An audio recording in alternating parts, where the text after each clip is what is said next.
Road का तो समस्या है, रोड की हालत क्या आपने देखी है यहाँ से यार, पूरा वसई में, वसई नालासोपारा पालघर की जितनी बुरी हालत है रोड के बारे में, वहाँ महाराष्ट्र में कोई एरिया की जो कार्यकर्ता है वो आप देख रहे हैं, वो ध्यान नहीं दे रहे, क्योंकि आज बहुत सारा पैसा कमाया सब लोगों ने आमदार हितेंद्र ठाकुर के माध्यम से।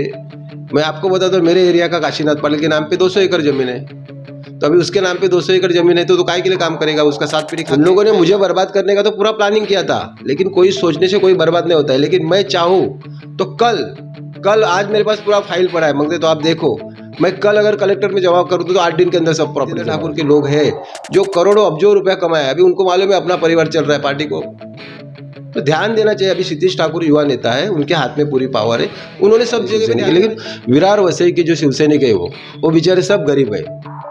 मेरे पास जो लोग बैठते हैं आज भी वो नौकरी करके आते हैं शाम को और 1-2 घंटा के यहाँ बैठते, तो वो बहुत बड़ी बात है, अपना परिवार नौकरी करने का कहीं और उसके बाद में। न्यूज़ नॉक, जो है सही खबर वही। नमस्कार, मैं गोपाल सिंह और आप देख रहे हैं न्यूज़ नॉक। दोस्तों, मैं हूं आज जनिया मामा के पास, शिवसेना का वो चेहरा जो अपनी बेबाकी के लिए प्रसिद्ध है पूरे महाराष्ट्र में, और कुछ मुद्दों के साथ साथ ये आज के जो राजनीतिक विषय है उसी पे ही हम बातचीत करेंगे। तो बने रहिए मेरे साथ और देखते रहिए न्यूज़ नॉक। नमस्कार। क्या कहेंगे जनिया मामा, जिस तरह से पालघर की लोकसभा चुनाव हुई पिछले दिनों, आप जीतते जीतते आपके पक्ष की हार हो गई, क्या कहना चाहेंगे उस विषय पे? बाद में तो मैं आगे आपसे बेबाकी से सवाल करूंगा, क्योंकि आप जनिया मामा हैं और आप जवाब भी सही तरीके से देते। देखिए, बात ये हो गई कि विजय तो हमारा था, लेकिन 125 करोड़ रुपया खर्चा, बहुत पैसा होता है ना उसमें। आदिवासी जहाँ आदिवासी समाज है वहाँ कोई विकास का काम नहीं देखते, पैसा दिया तो वोटिंग हो ही जाती है, और इसके वजह से हमारी हार हो गई। फिर भी हमारी उम्मीदवार जीती भारतीताई कामरी, वो 4.25 लाख वोट लेना छोटी बात नहीं। अच्छा, आप दूसरे मैदान पे आ गए। सवाल अब यहाँ उठता है विधानसभा चुनाव को लेकर के, क्या लगता है कि बीजेपी जिस तरह से लोकसभा का चुनाव में भारी 1,85,000 से अधिक मतों की जीत हुई है, आपकी पक्ष कहाँ तक मुकाबला कर पाएगी? देखिए, ये जो हो गया वोटिंग का, उस टाइम पे राम मंदिर का मुद्दा था और राम मंदिर का एक हवा बनाया था, और मोदी के चेहरा देख के लोगों ने वोटिंग किया। अभी उसके बाद में जो अयोध्या में हो गया कि जहाँ राम मंदिर बनाए वही की सीट हार गए, तो लोगों ने माहौल फिर चेंज हो गया।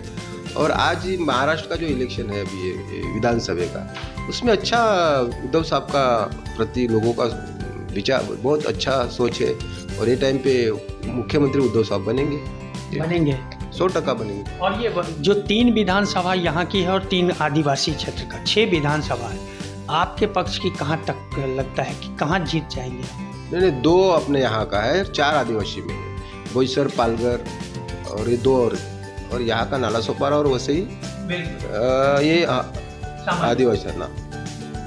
तो हमारी जीत तो है ही है ना। बोईसर में हमारा अभी हमने बलिराम यादव के भाई को लेके गए, वो शिक्षक है पेशे से, तो लोगों में उनका अच्छा प्रति, लोग उनको मानने वाले लोग हैं, और शिक्षण समिति पे अध्यक्ष थे, उनके पास एक क्रिकेट एसोसिएशन का अपना 150 टीम का ये, तो 8-10 हज़ार 15 हज़ार वोटिंग तो उनका पर्सनल है, तो हमारा विजय 100%।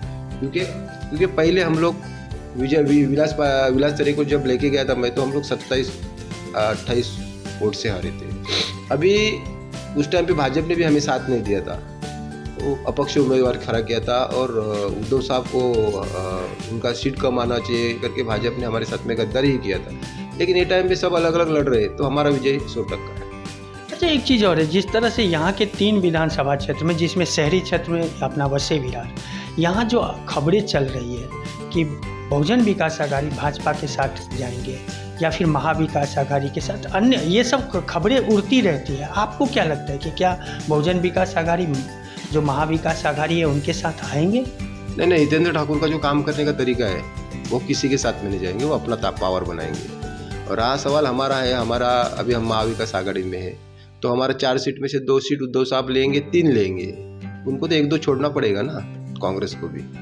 खबरें तो ये भी है कि बहुजन विकास आघाड़ी के जो नाना पाटिल है वो भी शायद बीजेपी की तरफ जा सकते हैं, ऐसा खबरें तो उड़ ही रही है, बार बार खंडन हो रही है लेकिन आपको क्या लगता है, आप यहाँ के राजनीतिक में बहुत अंदर तक बसे हुए हैं, यहाँ की राजनीति की चरित्र को समझते हैं, यहाँ के व्यक्तित्व की भी चरित्र समझते हैं आप, इसलिए मैं ये सवाल आपसे जानना चाहता हूँ कि क्या लगता है ऐसा होगा?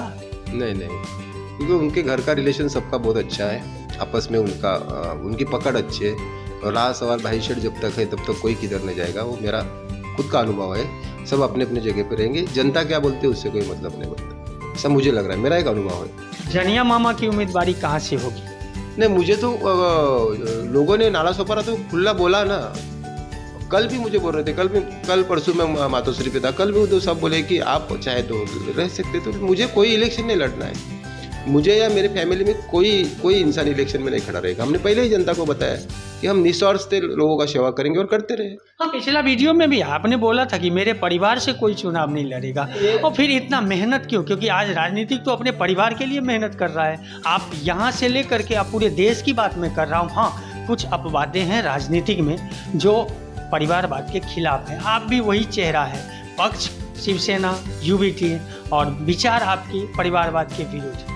नहीं, देखिए मैं क्या बोलता हूँ आपको, हम लोग स्वर्गीय आनंद दिघे साहब के शिष्य है, दिघे साहब के साथ में हमने काम किया है, हमारे कभी गुरु खड़े नहीं रहे तो हम कैसे रह सकते? ये हमारी सोच है।